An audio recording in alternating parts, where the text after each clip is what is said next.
Hello friends, स्वागत है इस चैनल पर। आज की इस वीडियो में हम लोग देखने वाले हैं इंडियन पॉलिटी और ज्योग्राफी से बनने वाले बीएसएससी और बिहार दरोगा और बिहार पुलिस में पूछे गए प्रश्नों को। ठीक है, तो ये जितने भी प्रश्न लाए हैं ये सारे एग्जामों के लिए बहुत ही महत्वपूर्ण है। इसके अलावा अन्य एग्जामों के लिए भी बहुत महत्वपूर्ण है। तो चलिए प्रश्न शुरू करते हैं। ये प्रश्न पूछा गया है कि भारत में पहले नगर निगम की स्थापना कब की गई थी। तो आप लोग जानते हैं कि भारत में पहले नगर निगम की स्थापना 1687 में किया गया था। भारत में पहला नगर निगम की स्थापना 1687 में किया गया था और मद्रास प्रेसिडेंसी में भारत में पहला नगर निगम की स्थापना किया गया था। तो भारत में पहला नगर निगम की स्थापना, याद रखिएगा, मद्रास में किया गया था। कहाँ किया गया था? तो मद्रास में किया गया था। चलिए हम लोग नेक्स्ट प्रश्न देखते हैं। देखिए प्रश्न पूछा गया है कि भारत में कितने नगर निगम हैं। तो आप लोग जानते हैं कि बिहार में कितने नगर निगम हैं। तो आप लोग जानते हैं कि बिहार में 12 नगर निगम हैं।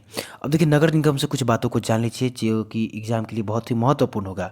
आप लोग जानते हैं नगर निगम का जो है नगर निगम का जो है कार्यकाल अगर पूछा जाए तो कितना होगा फ्रेंड्स? 5 वर्षों का होता है। और नगर निगम का अध्यक्ष पूछा जाए तो आप लोग जानते हैं मेयर या महापौर को कहा जाता है। मेयर को ही महापौर कहा जाता है। और नगर निगम का कार्यकाल 5 वर्षों का होता है। और मेयर का कार्यकाल याद रखिएगा फ्रेंड्स मात्र 1 वर्ष का होता है। ठीक है, याद रखिएगा। और नगर निगम की स्थापना का क्या आधार है? तो आप लोग जानते हैं जनसंख्या, क्षेत्र और सुविधा जो है नगर निगम के स्थापना का क्या है? आधार है। ठीक है, चलिए नेक्स्ट देखते हैं।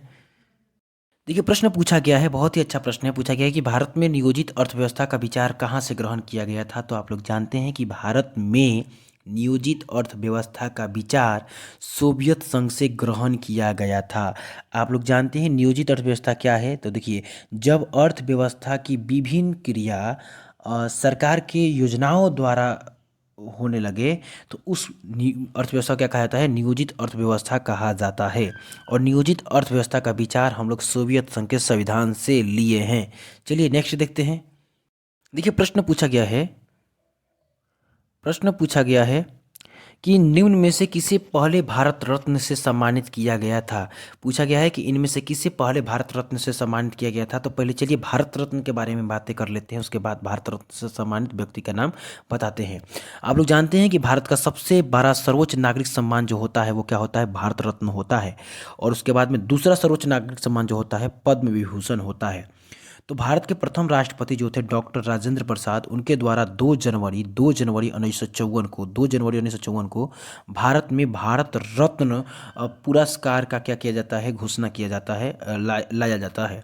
और इसके तहत जो है आपको पता होगा कि 3 व्यक्तियों को पहली बार भारत रत्न से सम्मानित किया गया था। तीनों व्यक्ति क्या नाम है? तो इन एक व्यक्ति का जो नाम था सी राजगोपालचारी था, दूसरे का सीवी रमन था और तीसरे का एस राधाकृष्णन था।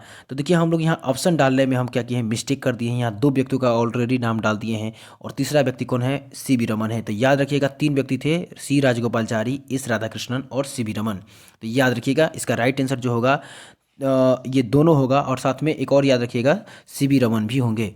और भारत रत्न का शुरुआत कब किया गया था? 2 जनवरी 1954 को किनके द्वारा? डॉक्टर राजेंद्र प्रसाद के द्वारा लाया गया था। और पहली बार किसे दिया गया था ये आप लोग जान चुके हैं। और भारत का सबसे सर्वोच्च नागरिक सम्मान कौन सा होता है? भारत रत्न ही होता है। चलिए नेक्स्ट देखते हैं। देखिए प्रश्न पूछा गया है कि भारतीय जनसंघ के संस्थापक कौन थे। तो आप लोग बहुत ही अच्छे से जानते हैं कि भारतीय जनसंघ का संस्थापक कौन थे फ्रेंड्स? श्यामा प्रसाद मुखर्जी थे। और इसका स्थापना जो है 1951 में किया गया था भारतीय जनसंघ का। और इसके संस्थापक कौन थे? श्यामा प्रसाद मुखर्जी थे। आप लोग जानते हैं यह पार्टी वही पार्टी है जिनका नाम 6 अप्रैल 1980 में परिवर्तित कर भारतीय जनता पार्टी कर दिया गया है। और जानते हैं भारतीय जनता पार्टी की स्थापना 6 अप्रैल 1919 में हुआ था। और इसका जो चुनाव चिन्ह है वो क्या है? कमल छाप है। ठीक है, चलिए नेक्स्ट देखते हैं। देखिए प्रश्न पूछा गया है कि 1960 में किन राज्यों का निर्माण हुआ था। तो आप लोग जानते हैं 1960 में एक राज्य पुनर्गठन अधिनियम आया था। उसके तहत जो है बॉम्बे राज्य पुनर्गठन अधिनियम 1960 के तहत महाराष्ट्र और गुजरात को अलग अलग किया गया था। ये अलग कब किया गया था? तो 1 मई 1960 को महाराष्ट्र और गुजरात को अलग किया गया था। 1 मई 1960 को महाराष्ट्र और गुजरात को अलग किया गया था। ये याद रखिएगा बॉम्बे राज्य पुनर्गठन अधिनियम 1960 के तहत। ठीक है, चलिए नेक्स्ट देखते हैं। प्रश्न पूछा गया है कि 1956 में राज्यों के पुनर्गठन का आधार क्या था। तो यहाँ पर एक प्रश्न पहले याद रखिए कि भारत में राज्यों के पुनर्गठन के लिए पहली बार अधिनियम जो बना था 1956 में बना था, यानी राज्य पुनर्गठन अधिनियम को बना था तो 1956 में बना था। और 1956 में जो राज्य पुनर्गठन अधिनियम बना था उसका आधार क्या था, भाषा था। और प्रथम बार भाषा के आधार पर बनने वाला राज्य कौन सा था, तो याद रखिएगा वो आंध्र प्रदेश था। कौन था फ्रेंड्स, आंध्र प्रदेश था। चलिए नेक्स्ट देखते हैं। देखिए प्रश्न पूछा गया है कि किस देश में सेंट जॉन से वैंकूवर के बीच महामार्ग है। तो देखिए फ्रेंड्स, सेंट जॉन जो है ये कनाडा का अटलांटिक तटीय एक क्षेत्र है, और वैंकूवर जो है ये प्रशांत महासागर का अटलांटिक तटीय एक क्षेत्र है। तो यह जो दोनों जो क्षेत्र है ये कनाडा में है, और ये महामार्ग भी किस देश में है, कनाडा में ही है। और याद रखिएगा कनाडा की राजधानी ओटावा है। ठीक है, चलिए नेक्स्ट देखते हैं। देखिए बहुत ही अच्छा प्रश्न पूछा गया है कि एयर इंडिया संबंधित है। तो आप लोग जानते हैं एयर इंडिया किससे संबंधित है। तो एयर इंडिया पूछा जाए या इंडियन एयरलाइंस पूछा जाए किससे संबंधित है, तो वायु मार्ग से संबंधित है। एयर इंडिया पूछा जाए या इंडियन एयरलाइंस पूछा जाए तो किससे संबंधित है, वायु मार्ग से संबंधित है। पूछा जाए फ्रेंड्स कि भारत में पहली बार वायुयान का परिचालन कब किया गया था, तो याद रखिएगा 1911 में इलाहाबाद से नैनी के बीच 10 किलोमीटर किया गया था, डाक सेवा के लिए किया गया था। किस सेवा के लिए फ्रेंड्स किया गया था, तो 10 किलोमीटर किया गया था, डाक सेवा के लिए पहली बार इसका परिचालन किया गया था इलाहाबाद से नैनी के बीच 1911 में। ठीक है, और इसके लिए दो संस्थाएं बनाई गई थी पहली बार, एयर इंडिया और इंडियन एयरलाइंस। इंडियन एयरलाइंस की स्थापना 1933 में हुई थी और एयर इंडिया की स्थापना 1932 में हुई थी। एयर इंडिया की जो स्थापना हुई थी ये इसकी स्थापना 1932 में हुई थी, और इसके संस्थापक जो थे JRD टाटा थे। कौन थे, JRD टाटा थे। और आपको ये भी पता होगा कि एयर इंडिया अंतर्राष्ट्रीय और घरेलू दोनों सेवाएं देती है, और इंडियन एयरलाइंस केवल घरेलू सेवाएं देती है, याद रखिएगा। चलिए नेक्स्ट देखते हैं। देखिए प्रश्न पूछा गया है कि यूरोपीय संघ का मुख्यालय किस देश में है। तो आप लोग जानते हैं यूरोपियन यूनियन का जो है मुख्यालय बेल्जियम की राजधानी ब्रुसेल्स में है। कहाँ है, बेल्जियम की राजधानी ब्रुसेल्स में है। इसका स्थापना कब किया गया था, 1993 में। यूरोपियन यूनियन की स्थापना 1993 में हुआ था, और इसकी जो मुख्यालय जो है वो कहाँ है, बेल्जियम की राजधानी ब्रुसेल्स में है। और याद रखिएगा यूरोपीय संघ का जो वर्तमान जो है सदस्य देशों की संख्या है 27 है, और यूरोपीय संघ की जो मुद्रा है वो याद रखिएगा, ये बहुत बार पूछा गया है।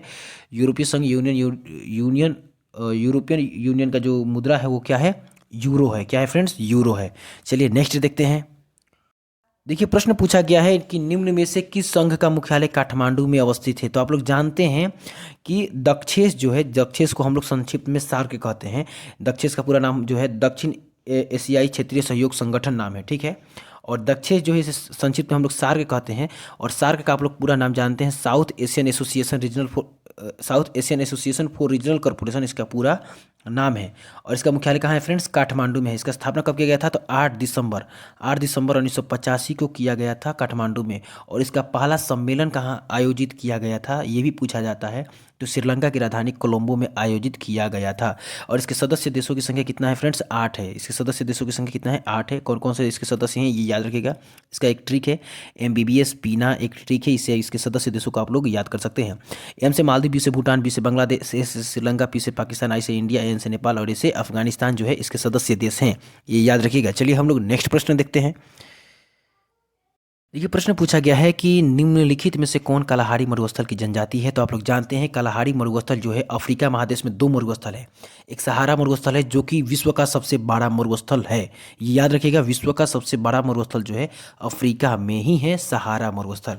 और अफ्रीका में ही एक मरुस्थल है जिसका नाम है कालाहारी मरुस्थल, जो दक्षिण अफ्रीका और बोत्सवाना 2 देशों में फैला है। कालाहारी मरुस्थल जो है दक्षिण अफ्रीका और बोत्सवाना जो है ये देशों में फैला है। और कालाहारी मरुस्थल में जो जनजाति है वो बुशमैन जनजाति है। कैसी जनजाति है फ्रेंड्स, बुशमैन जनजाति जो है कालाहारी मरुस्थल में ही पाई जाती है। और मासाई भी जनजाति दक्षिण अफ्रीका के ही अफ्रीका महादेश का ही एक क्या है, जनजाति है। ठीक है, चलिए हम लोग नेक्स्ट देखते हैं। देखिए प्रश्न पूछा गया है कि निम्न में कौन एकल कृषि का उत्पाद है। आप लोग जानते हैं कि केला, रबर, चाय, कहवा, गन्ना ये जो है रोपण फसल के उदाहरण है, और रोपण जो है एकल कृषि का ही उत्पाद है। तो इसका राइट आंसर क्या होगा फ्रेंड्स, इनमें से सभी होगा। चलिए हम लोग नेक्स्ट देखते हैं। देखिए प्रश्न पूछा गया है कि कौन पेशागत कॉलर का रंग नहीं है। तो आप लोग जानते हैं कि इसमें से पेशागत कॉलर का रंग जो है गुलाबी नहीं है। आप लोग जानते हैं कि पेशागत कॉलर का रंग जो है गुलाबी नहीं है। आप लोग ये भी जानते हैं कि प्राथमिक क्रिया में जो संलग्न व्यक्ति होते हैं उसे लाल कॉलर कहा जाता है। लाल कॉलर वर्कर कहा जाता है। प्राथमिक क्रिया में संलग्न व्यक्ति को लाल कॉलर वर्कर कहा जाता है। द्वितीय क्रिया में जो संलग्न व्यक्ति हैं उसे ब्लू कॉलर या नीला कॉलर वर्कर्स कहा जाता है। और जो तृतीय क्रिया में जो संलग्न व्यक्ति है उनको पिंक कलर वर्कर्स कहा जाता है। पिंक कलर वर्कर्स कहा जाता है। ये याद रखिएगा। पहले में जो है याद रखिएगा फ्रेंड्स लाल, दूसरे में नीला और तीसरे में पिंक याद रखिएगा। और चतुर्थ में याद रखिएगा, चतुर्थ जो क्रियाकलाप थे उसमें सफ़ेद कॉलर आता है। जैसे कि व्यावसायिक श्रमिक पूछा जाए कि व्यावसायिक श्रमिक किस कॉलर के रंग से पहचाने जाते हैं, तो सफ़ेद कॉलर के रंग से पहचाने जाते हैं। ठीक है, चलिए नेक्स्ट देखते हैं। देखिए प्रश्न पूछा गया है फ्रेंड्स कि मसाई जनजाति संबंधित है। आप लोग जानते हैं कि मसाई जनजाति अफ्रीका महादेश की एक जनजाति है और यह जनजाति घुमाकर और पशुचारक जनजाति है। तो देखिए इसमें से कोई नहीं दिया है, तो इसका राइट आंसर क्या होगा? इनमें से कोई नहीं। चलिए नेक्स्ट देखते हैं। देखिए प्रश्न पूछा गया है कि 2011 की जनगणना के अनुसार भारत में जनसंख्या घनत्व है। तो आप लोग जानते हैं कि 2011 के अनुसार भारत में जनसंख्या जो घनत्व है वो कितना है? 382 व्यक्ति प्रति वर्ग किलोमीटर है। 382 व्यक्ति प्रति वर्ग किलोमीटर है। और आप लोग ये भी जानते हैं कि भारत में सबसे अधिक जनसंख्या घनत्व वाला राज्य जो है बिहार है। कौन है? बिहार है। और इसका जनसंख्या घनत्व आपसे पूछा जाए तो 1102 या 7 रहता है। ठीक है, 1102 प्रति वर्ग किलोमीटर याद रखिएगा। ठीक है, और सबसे कम जनसंख्या घनत्व पूछा जाए भारत में तो वो होगा अरुणाचल प्रदेश का। प्रति वर्ग किलोमीटर में 17 व्यक्ति याद रखिएगा, 17 व्यक्ति प्रति वर्ग किलोमीटर में पाए जाते हैं। तो सबसे अधिक जनसंख्या घनत्व वाला राज्य जो भारत में है वो बिहार है और सबसे कम जो है अरुणाचल प्रदेश है। और भारत का जनसंख्या घनत्व पूछा जाए तो 382 व्यक्ति प्रति वर्ग किलोमीटर याद रखिएगा। चलिए नेक्स्ट देखते हैं। देखिए पूछा गया है कि दामिन ई कोह क्या था। तो आप लोग जानते हैं दामिन ई कोह जो है झारखंड में एक पहाड़ी है, राजमहल की पहाड़ी। तो राजमहल की पहाड़ी के पास जो है संथालों की जो भूमि थी उसे हम लोग दामिन ई कोह कहते हैं। तो दामिन ई कोह क्या थी? एक संथालों की भूभाग था।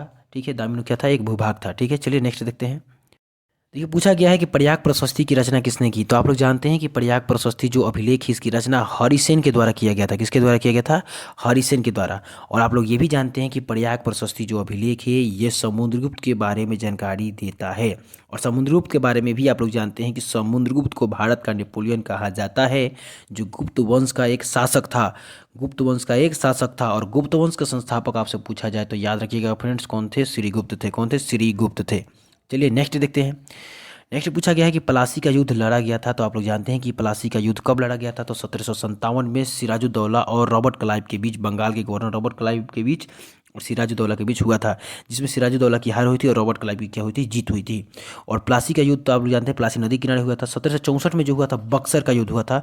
कब हुआ था? 22 अक्टूबर 1764 को बक्सर का युद्ध हुआ था। ये बार बार एग्जाम में पूछा जाता है। 22 अक्टूबर 1764 को जो हुआ था बक्सर का युद्ध हुआ था, जिसमें जो बंगाल के जो गवर्नर थे हेक्टर मुनरो थे और मीर कासिम के बीच हुआ था। ठीक है, जिसमें मीर कासिम की हार होती है। ठीक है, तो 22 अक्टूबर 1764 को क्या होता है? बक्सर का युद्ध होता है, ये याद रखिएगा। चलिए नेक्स्ट देखते हैं।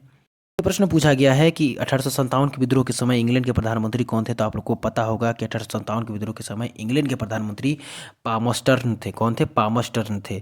तो आज की वीडियो में इतना ही रहने देते हैं, मिलते हैं नेक्स्ट वीडियो में और इसी टॉपिक के साथ। ठीक है, तो चलिए आज के लिए जय हिंद।